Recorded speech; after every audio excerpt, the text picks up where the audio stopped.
तो अस्सलाम वालेकुम guys, today with another video जिसमें हम आपको एक बेसिक डिफरेंस कैन और कुड के बारे में बताएंगे कि कैन और कुड का डिफरेंस क्या होता है, जिसकी वजह से जिसमें बच्चे कॉमन मिस्टेक करते हैं। तो इसको हम स्टार्ट करते हैं। ये दोनों एक मॉडल वर्ब्स हैं। सबसे पहला सिमिलैरिटी इनमें आ जाती है कि दोनों मॉडल वर्ब्स हैं। और अगर मॉडल वर्ब्स का थोड़ा सा ओवरव्यू किया जाए तो हमें पता चलता है मॉडल वर्ब्स एक ऑक्सिलरी वर्ब्स हैं। इनको ऑक्सिलरी वर्ब्स भी कहा जाता है और ऑक्सिलरी वर्ब्स ऐसे वर्ब्स को कहा जाता है जिसमें हमेशा फर्स्ट फॉर्म वर्ब यूज़ होती है।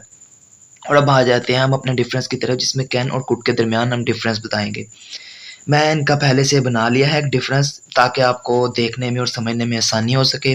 सबसे पहले अगर हम कैन की बात करें, कैन एक प्रेजेंट एबिलिटी है। प्रेजेंट एबिलिटी से मुराद ऐसी एबिलिटी जो कि हम सिर्फ मौजूदा ज़माने में, जिस ज़माने में हम रह रहे हैं, उसमें उसका जिक्र किया जा सके। जैसा कि यहाँ पे मैंने लिखी हुई है example, I can teach you. अगर इसकी उर्दू की जाए तो उर्दू इसकी ये बनती है, ट्रांसलेशन इसकी ये बनती है कि मैं आपको पढ़ा सकता हूँ। ये तो नहीं कहा ना कि पढ़ा सकता था, मतलब पढ़ा सकता हूँ, प्रेजेंट एबिलिटी है। तो अगर दूसरी एग्जांपल भी पेस्ट की जाए, teacher can punish you. Teacher आपको नेक्स्ट, अगर गाइस हम दूसरी एग्जांपल की बात करें तो इसमें लिखा है teacher can punish you. Teacher can punish you, उस्ताद आपको सजा दे सकता है।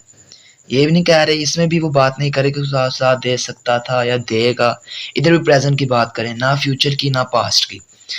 तो नेक्स्ट अगर हम कुड पे आते हैं, कुड का भी बहुत इजी है, ये पास्ट एबिलिटी है। बेसिक डिफरेंस इनमें है दोनों मॉडल वर्ब है, लेकिन ये है पास्ट एबिलिटी व प्रेजेंट एबिलिटी। और अगर वर्ब की बात पकड़े, इसमें वर्ब की फर्स्ट फॉर्म लगती है, इसमें वर्ब की फर्स्ट फॉर्म लगती है। अक्सर स्टूडेंट बेसिक मिस्टेक क्या करते हैं कि वो यहाँ वर्ब की थर्ड फॉर्म लगा सकते हैं, जो कि बिल्कुल रॉन्ग कॉन्सेप्ट है। इसमें पास्ट एबिलिटी, जिसमें हम पास्ट की कोई बात प्रेजेंट में कर रहे हैं तो उसमें हम कुड लगाएंगे। जैसे कि आई कुड स्लैप हिम, ये किसी शख्स को बता रहा है कि मैं उसको थप्पड़ मार सकता था लेकिन नहीं मार सका। प्रेजेंट में किसी शख्स को बता रहा है पास्ट एबिलिटी, तो इसमें आ जाता है कुड।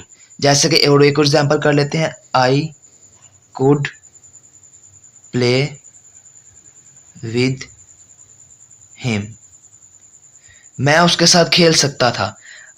इसको भी आप कोई बंदे को बता रहा है वो कि मैं उसके साथ खेल सकता था लेकिन खेल नहीं सका, वो उसने पास्ट की बात बताई किसी को। तो बेसिक डिफरेंस आपको पहले बता दूंगा, पास्ट और प्रेजेंट क्या है, और दोनों में वर्ब की फर्स्ट फॉर्म। और ये जो ज़्यादातर कैन यूज होता है, ये उनके लिए होता है जिसमें हम दोस्ताना तौर पर किसी से बात करते हैं, उसके लिए भी कैन यूज हो सकता है। तो ये हमारा आज की वीडियो थी जिसमें हमने कैन और कुड के बारे में आपको बताया। उम्मीद है आपको वीडियो अच्छी लगी होगी। लाइक और सब्सक्राइब करें और वीडियोस के लिए कमेंट करें। अल्लाह हाफिज़।